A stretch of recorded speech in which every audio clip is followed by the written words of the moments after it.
Broadcasting from Detroit's Cass Corridor, it's the Metro on WDET. I'm Tia Graham.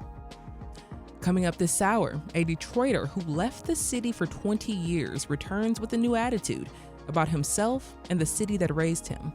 We'll learn more about the new film Sons of Detroit, which is making its Michigan debut this week. Then, Howard Family Bookstore recently opened on Detroit's west side, building on a man's goal of beautifying his community through literacy and connection. We'll explore why Jerron Howard saw a need for the space on the same block he grew up in. We start with a story about a bittersweet return. Some cities raise you. Detroit claims you. That's true for so many people who've called this city home. It starts early, with the way you walk, the way you talk, or the particular pride you carry when you sport the city's iconic symbols like the Old English D on a hat or a Tigers jersey. Jeremy Xido knows this well. He grew up in an unstable home. A family that lived nearby recognized his situation and took him in and raised him in his early years. Some years later, he and his biological family moved to a different part of town and he lost touch. Xido is a white man who was embraced by a Black Detroit family. In his film, Sons of Detroit, he explores what happened to that family. The film took Jeremy on a 10-year journey, a discovery, not just of self, but of community, of love and connection. It's part love letter, part detective story in which Xido reckons with the love he has for the city he left behind. Joining me now is Jeremy Xido. Jeremy, welcome to the Metro. Hey, Tia, thank you so much. It is a thrill for me to be here. So thank you for the opportunity. Of course, and you sound great. So jumping in, you didn't set out to make a film about Detroit. You were traveling as a dancer and an actor with the Angola Project. For people who don't know about the Angola Project, can you give us a little context? What were you doing? Yeah. So years ago, I was commissioned by a theater in Lisbon, Portugal. I was living in Europe at the time, and I was working as a dancer and an actor and later on a director. And I was commissioned to create a new theater piece dealing in one way or another with immigration. And that piece, what slowly developed out of it, was a 3-part lecture performance in which I was on stage with a couple of screens and I was telling these stories about how impossible it was to make movies. And the piece, the Angola Project, took me to Angola, took me from Lisbon to Angola and to the United States and to Europe. And it sort of traced the transatlantic slave trade. And in the piece, I trace the transatlantic slave trade to my own history and to my own neighborhood in Detroit. And so there's a piece of that particular performance project in which I actually tell a version of a story about, similar to what you did in your intro, about how I grew up. And I a few years ago, about 10 years ago, we were invited to, we had been touring the world with this performance, had been presenting in fancy theaters all over the globe. I was particularly happy with myself at this point, and we got this invitation to present it at the Detroit Institute of Arts Detroit Film Theater, and we thought it would be a great idea. I hadn't been home in 20 years, and we'd come back to shoot it as a sort of a Spalding Gray-esque performance film, and I thought I would be heralded as a prodigal son return, and I was pretty high on myself at the time, and it was a complete and total disaster. Yeah.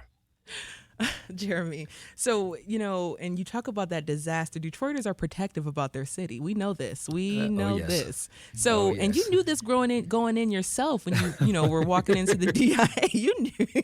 So, I should have known better. No, definitely. So, what did it feel like when you did hear the locals and the elders of the community that told you when they viewed it and heard what you were saying, this isn't good enough, Jeremy. This isn't good enough. Yeah, well, what happened is that this piece of the project, in which I kind of retell my story, and I use it in a lot of ways as a justification for the ways in which I travel around the world. A little bit like in Yeah. your intro, I represented Detroit really hard around the world, Yeah. but what I wasn't aware that I was doing Mm. was that I was basically capitalizing on a mistruth, a partial truth about the history of Detroit and what happened. And I was not only was I going around the world and saying um, things that were not necessarily true, I had come to kind of believe them. Mm. And so there were elders from the neighborhood, folks who I had grown up with, who, in an act of extraordinary generosity and love, laid into me. And like you said, and it's like like people in Detroit will tell you what they think, and exactly is that they told me that what I said up on stage was not true, Mm. and that I had to do better, Mm. and I had to start to think and to educate myself in ways that I hadn't been properly educated, and the way that felt was as if a bomb had gone off in the middle of my identity. Yes. And Um, Jeremy, when you're hearing some of the feedback, what kind of things were you hearing? Well, I mean, so basically, there's a section of the piece in which I talk about I do a very quick sort of history recap, Yes. right, for all those people in France and Germany and South America and wherever I was that who didn't know. It was like, Detroit, it was like so and so, and then 1967 there was the rebellion or the riots, and then there was white flight that had happened, right, and um, there are a lot of people in Detroit and elsewhere who have been doing a lot of work to research this particular period of time, and it is simply not true. Mm. And I think part of what I was hearing is in like I said, people were the people who loved me as a child, and were generous with their love for me and my families as an adult. Um, Let me know that this history exists, and that what and they said it in no uncertain terms. But Yeah. what I came to understand over the course of making the film Sons of Detroit, which is what kind of came out of the debris and the ashes of the Angola project, Yeah. was that really what I was doing is that I was expressing something from basically from my own internalized white supremacy, Yeah. that there was a vision that I had in which I sort of privileged myself, and my story, and as I said earlier, sort of capitalized on a falsehood that people wanted to hear. That there was a mythology that has been created and propagated and spread all over the world, and the mythology that feeds into this sort of notion now of Detroit, quote unquote, coming back. Exactly. And like Detroit never left. Exactly. Um, and I think that what I was hearing was from people was pay attention, do better. You have to get this right. You have an obligation to tell this story, but you have an obligation to all the people in the story and to tell it right. And and the call then was a call really to over the course of reconnecting with my family and reconnecting with the city on a deeper level, reconnecting with the history of the city in ways that I had not learned properly. It was a call to kind of from the inside restructure my own brain as as I'm telling a story.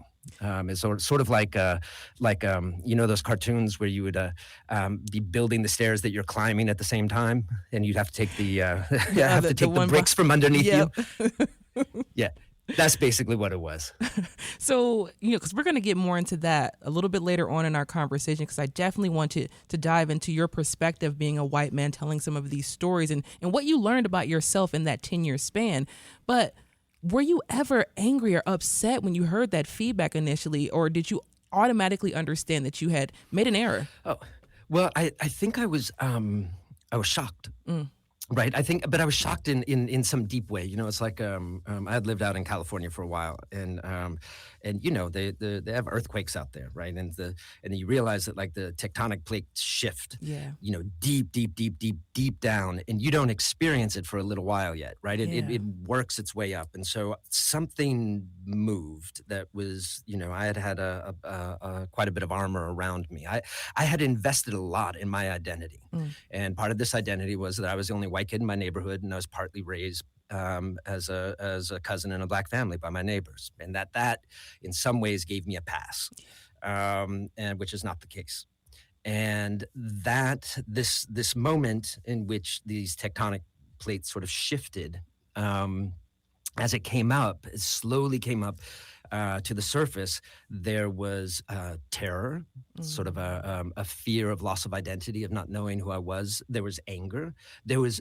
I was incredulous. I was like, no, but that's not true. I'm actually doing that. Resistance. It's like all that. It's probably Yeah. what is it? The eight Seven stages or stages seven of stages of grief, yeah. right? I mean, and there's some real truth to that, because it was the death of a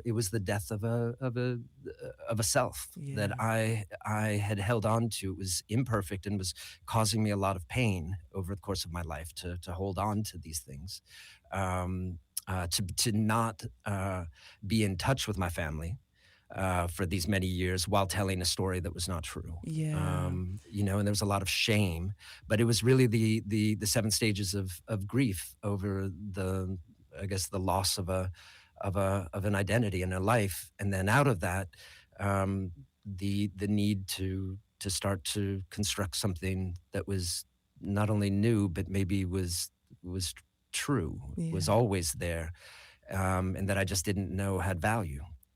You know, Yeah, Jeremy, thank you. This is The Metro. I'm Tia Graham. We're talking about a new documentary film making its Michigan debut this week, Sons of Detroit. Our guest is director of the film, Jeremy Xido.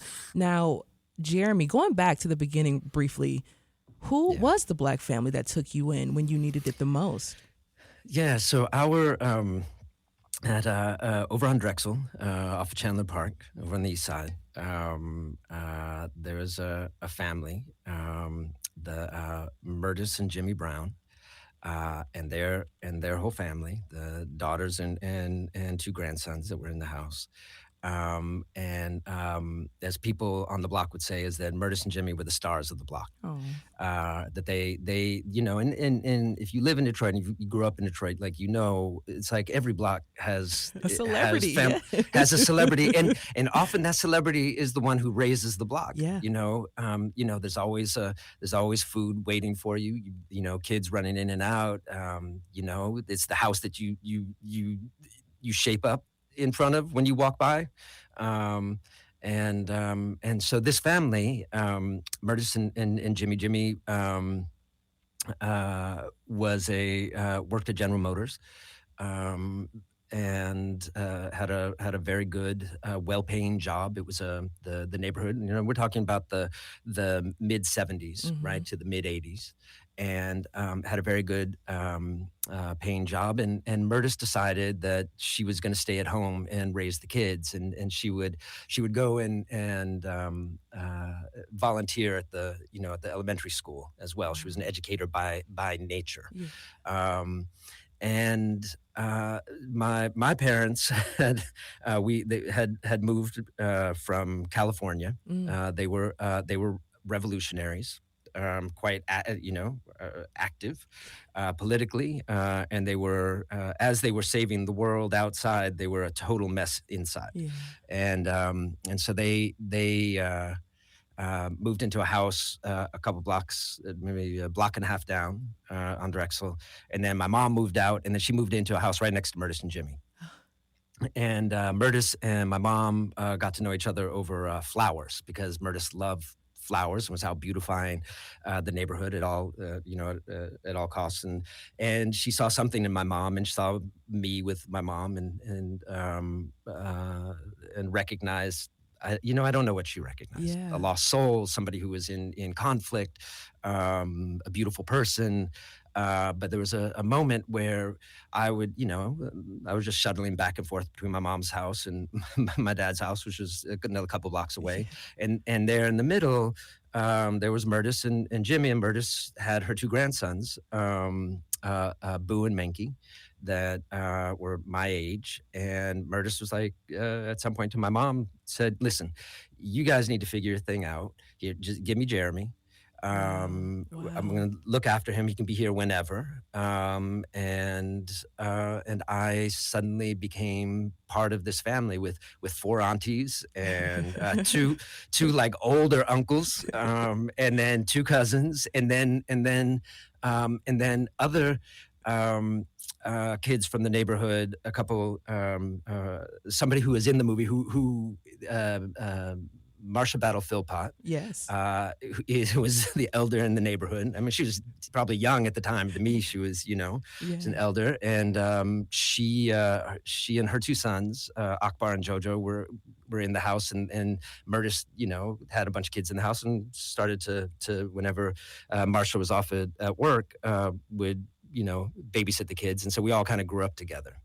And then there are other kids, on the block, but that was, So, Jeremy, when yeah, you and your family did eventually move away from the yeah, Browns and the love of that you had received from all the aunts and the kids that were in that community, yeah, yeah.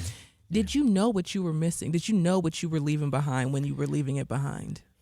I, yes and no. Mm, I think about that time and just sort of the confusion, right? There was my parents were still struggling. They were back together, yeah. and they were working really hard, and we moved over to the West Side, so we're still in Detroit. And I was at another phase in my life in which then I had neighborhood friends, and I had neighborhood, and I was going to school, and started to build a life. But I don't think it was until later that I realized that the difference between, I had lovely neighbors and really deep friendships over on the West Side, Yeah. no doubt, but it wasn't family. Mm, And I think I didn't understand until years later really what had been stripped from me, or what I had been stripped from. And over time, I didn't know, as more time passed and as I got older, I didn't know how to go back. At first, I literally didn't know how to get back. I was, pretty naive at the time, and I didn't know which buses to take and how I would go back. And my folks didn't bring me back, and wow. we had lost touch. But later on, when I did know my way around, I was scared. I was scared to go back. Mm, Partly because I felt like I had somehow, as a child, sort of child logic, that I had betrayed or abandoned family, and as a lot of the folks in Detroit who grew up in Detroit in the mid '80s know, it was hard, and a lot of neighborhoods suffered pretty badly, and our neighborhood over on the east side was one of those, and we were more insulated from it, not totally, but we were a little bit more insulated from it in our neighborhood on the west side, and I think that I carried that with me for many years. Uh, yeah. Jeremy, I just think about you as a young man transitioning like that and going from predominantly black schools, possibly neighborhood, to a Mhm. space where you're now in an integrated community or Mhm. integrated school, and you're experiencing something new. We're going to get into that when we get right back into this conversation. Right now, my guest is director, dancer, actor, and native Detroiter Jeremy Xido. We're talking about his new documentary film, Sons of Detroit. When we return, we will continue once again our conversation and learn a little bit more about what it meant to Jeremy to tell this story as a white man from the city. You all stay right there. This is The Metro.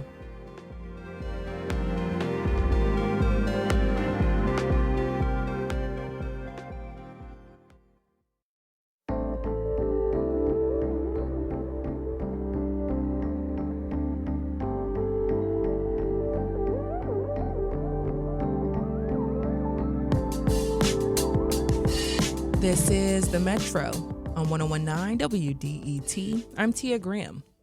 Right now, I'm speaking with film director, actor, and dancer Jeremy Xido.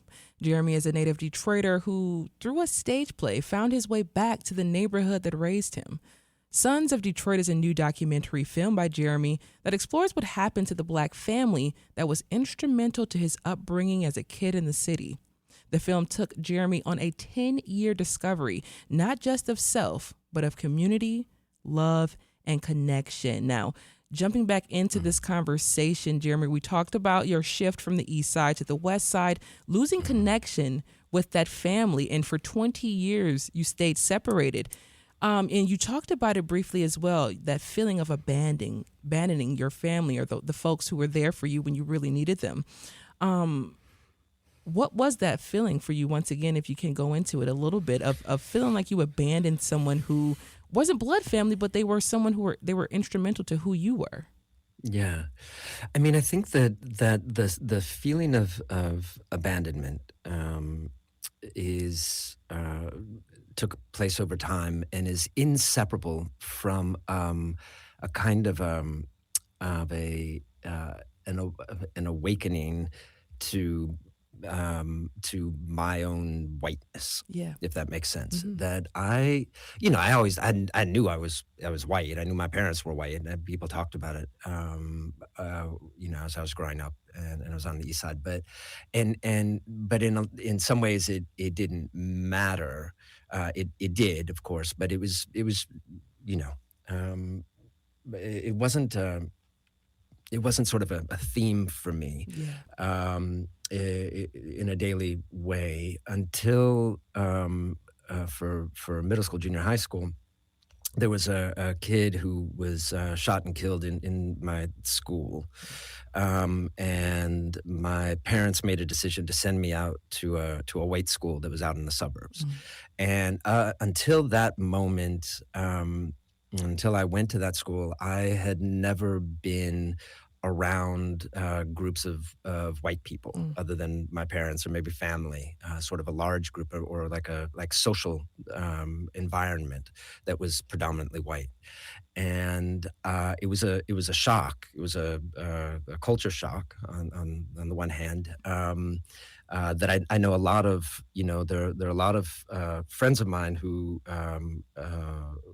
maybe were black who had gone to a white school in the suburbs, or who had culture shock. I think one of the things that was particularly maybe a little bit different in my situation is that I read as white and as everyone else, and I was sort of assumed that I belonged to this particular culture. Yeah. And so there was a kind of bifurcation that started to happen inside me that I never understood, and I didn't really have anybody to talk to about it to help me kind of like work through what it meant emotionally.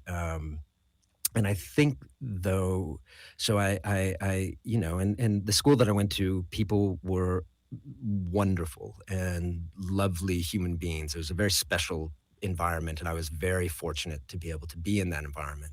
Um, but I was always internally an outsider, Yeah. and I was also confronted with anti-black racism, sort of expressed to me in from people who were politically progressive Mm. and probably don't even realize that that's actually what's happening. Yeah. And I didn't know necessarily how to deal with it, and so I became pretty quiet about it. And I think that there was a process in my life in which I suddenly, over the course of those years, I suddenly realized like, oh, I'm white.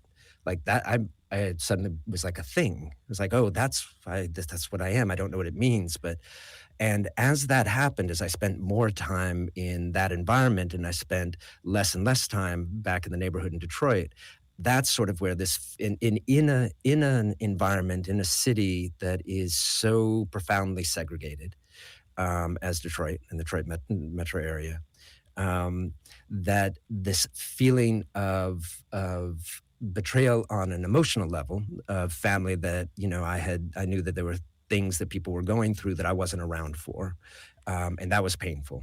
And Yeah. then on a larger social level, as I was becoming socialized in a highly racialized universe, um, I felt a betrayal into Detroit, to a predominantly black city, um, that and in which there was a tension between the city itself and the predominantly white suburbs, and Mm, that I suddenly found myself in a camp.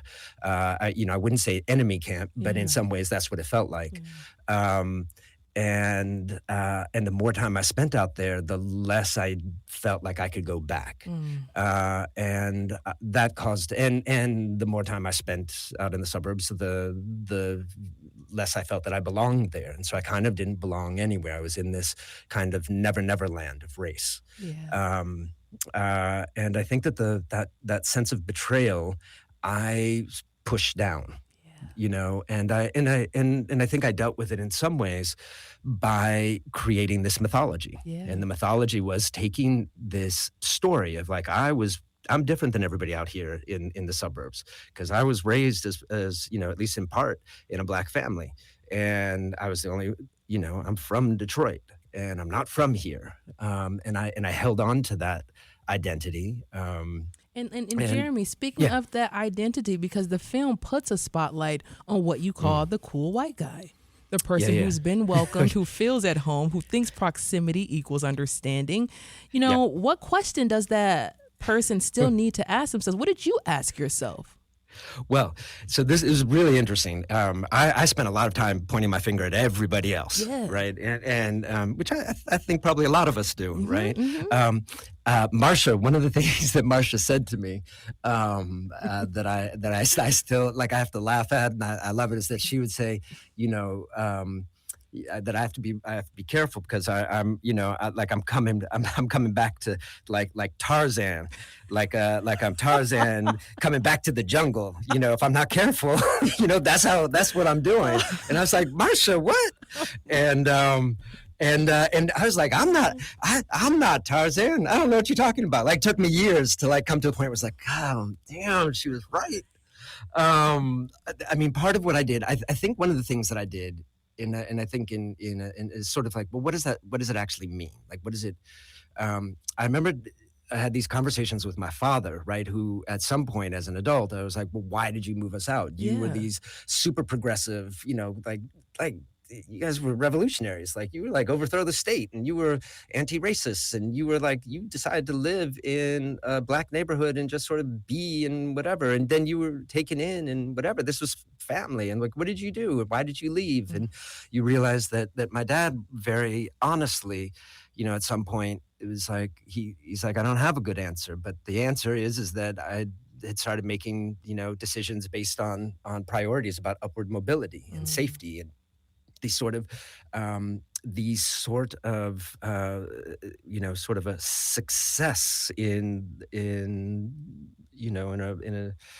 that always in the United States is racialized, yeah. right? It's like white value system, where it's not. It's like it's and I just remember sort of like thinking about like, well, you didn't go back, like you didn't take me back, and at some point it took me a very long time to get it took me a very long time to get to this understanding in which I was like, wait a second.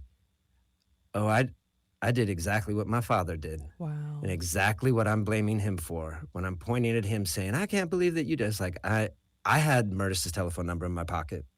I could have called any point, and I didn't. And I didn't show up as an adult when I could have. As a child, I didn't really have any choices, but as an adult, I did, Mm, and I made a choice to travel around the world, to cut off, and to not be in contact, and then to be telling a story uh, about everybody and everything that was fantasy as opposed to a lived reality in which the values that I had been raised with about, in the family, in the Browns family, of showing up, of being family, of being there, being in touch, being there when somebody needs you, just like being part of the neighborhood and being part of the family and being accountable to yeah. each other, and experiencing love and expressing love and holding on to that. I had foregone all of that, in some sort of protective measure, that I had, in which I just couldn't, I couldn't I couldn't square whether I was white or black. I knew I wasn't black, but I didn't know if I was white, and I just it just like I left and I ran off to Europe, right, where I could just Yeah. kind of hide. Until And you came back to the city and you couldn't hide anymore. You said it, This is and I the couldn't. Metro. Jeremy, I'm Tia Graham. We're talking about a new documentary film making its Michigan debut this week, Sons of Detroit. Our guest is director of the film, Jeremy Xido. Now, Jeremy, we're getting down to the wire here for our conversation, so I do want folks to know more about the film itself and what they can Yeah. expect when they do premiere, when it does premiere. So it is premiering tomorrow night at Michigan Theater in Ann Arbor. What It's premiere. Sorry, on Thursday night. It Thursday? premieres. Excuse me, On the Thursday. 14th. On the 14th. Sorry. Thank you. No, Yeah. it's Thursday night in Ann Arbor. So we're going to see it happening Thursday night. That's the first time it's going to be debuting in Michigan. What does that feel like? And are you terrified when it eventually makes it to Detroit?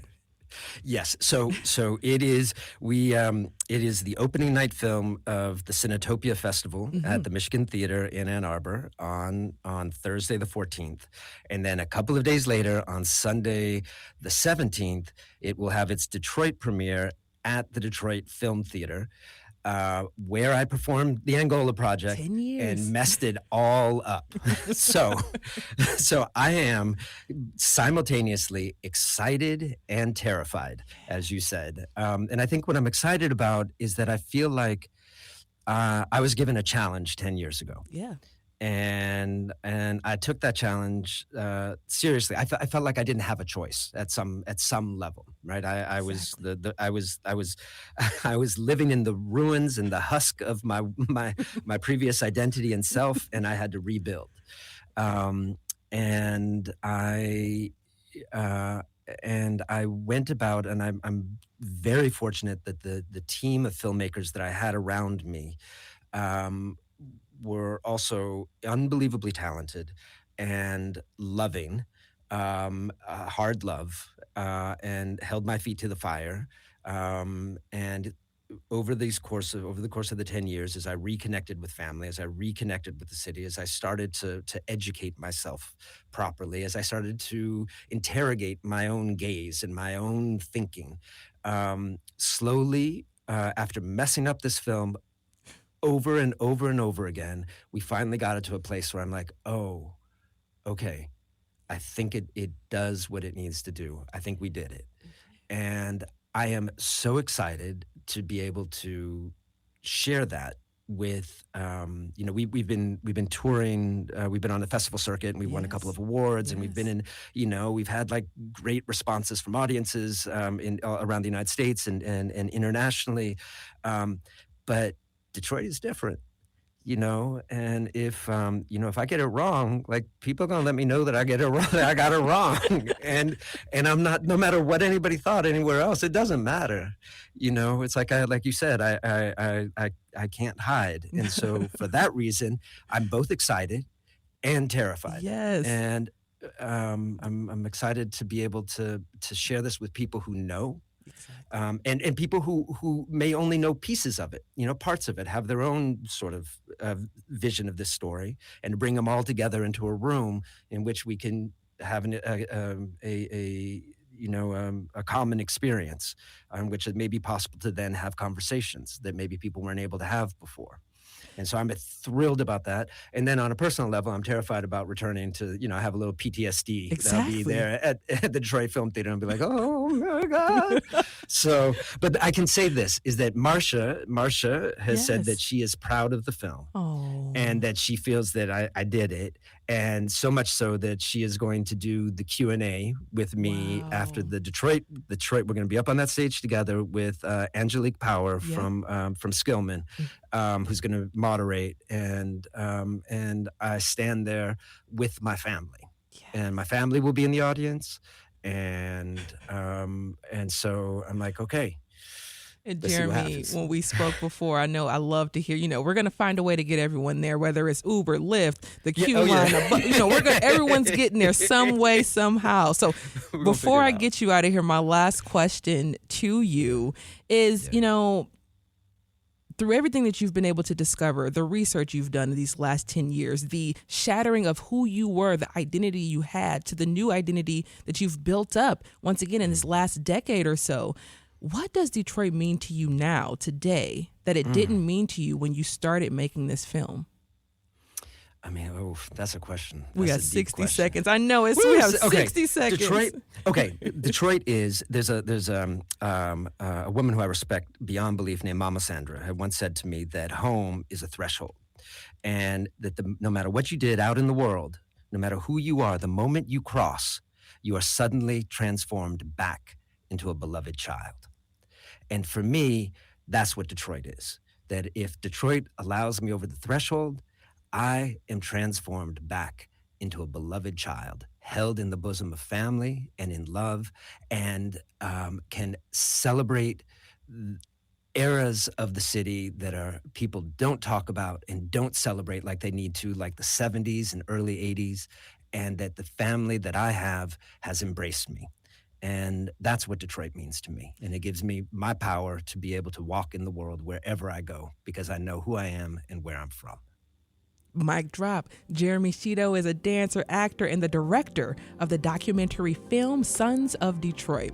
It premieres May 14th with a debut in Ann Arbor at Michigan Theater with a Q&A, and then May 17th, Sons of Detroit will make its Detroit premiere at the DIA Film Theater. Jeremy, thank you so much for joining us on the Metro. Oh, thank you. I so appreciate you, and I appreciate the opportunity. Thank you. You all stay right there. We'll be right back. This is the Metro.